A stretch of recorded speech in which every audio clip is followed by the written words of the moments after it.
Alrighty. So there are many types and definitions of cables, but the kind most commonly used by the person in the modern day is defined by Oxford as a set of wires covered in plastic or rubber that carries electricity, phone signals, etc. Common items that come with or are just made up of cables are phone chargers, headphones, video game controllers, and microphones. And a very common issue that comes with these, or issues, are tangling and knotting. And we've all had that moment where we pull our headphones out of our pocket and it's a mess and we have to spend about 2 minutes untangling before we're able to plug them in and use them. And, a pretty common question is it possible to prevent this or at least lower the chance of it happening? And my goal here is to demonstrate a technique that does just that. It reduces the chance that you'll get a knot or a tangle while it's in your pocket, in your bag, wherever. So when we usually think about winding up a cable, it is what is referred to as a quick spin. You've seen people do it. You've probably done it yourself. You just set it in your hand or around your arm, and you just wrap it as tight as you can. And then usually you'll take one end and thread it through, and then shove it in your pocket, throw it in your bag, throw it in a basket, whatever.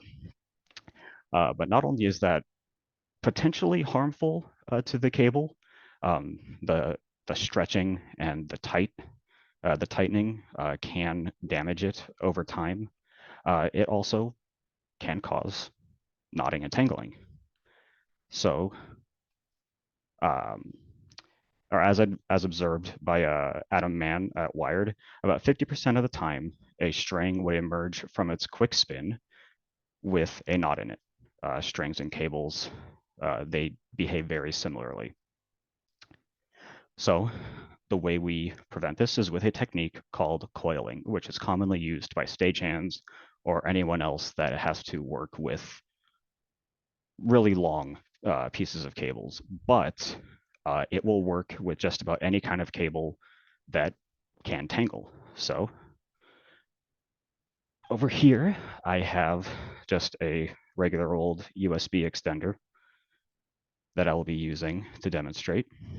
So for step one, all you do is you take it in your non-dominant hand and you let the cable hang away from you. And with it hanging down, what you're going to do with your dominant hand, this will be my right hand, you're going to go down a few inches or a few feet, depending on what kind of cable you're using, and you're going to make a loop. And now at this point, it looks a lot like a quick spin, but it's the next few steps that differentiate it. So what you're going to do is when you go down to grab some more cable, you're going to rotate 180 degrees with your other hand. And you're going to repeat doing a regular loop and then that reversed inverted loop until you run out of cable. And now something really important at the end is you do not want to tighten it. You don't want to thread it through. You want it to lay loose. And that is, of course, because tightening it can cause damage, and then looping through will pretty much offset the entire point of doing this. But at the end, you'll know you've done it correctly when you can grab one end and let it drop, and it drops, as you can see, with no tangles or knots.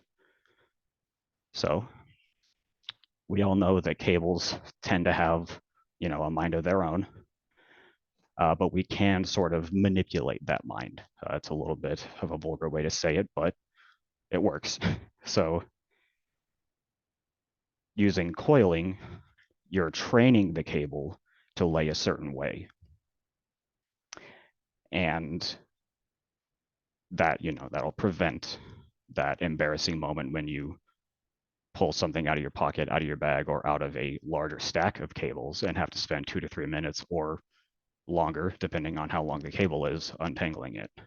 And the process really is just as simple. as taking the cable in one hand, hanging it down, making a loop, and then inverting with every other loop. And this process will not only save you time, it will potentially save you money in the long run, as it will preserve the lifespan of your cables. And it can take a little bit of time to get the process down completely, but I assure you that it is well worth it in the end, because phone chargers, you know, they're starting to get more expensive. Headphones, depending on how nice they are, can be also pretty expensive. So you want to do everything you can to protect these, and this method will do just that. So thank you.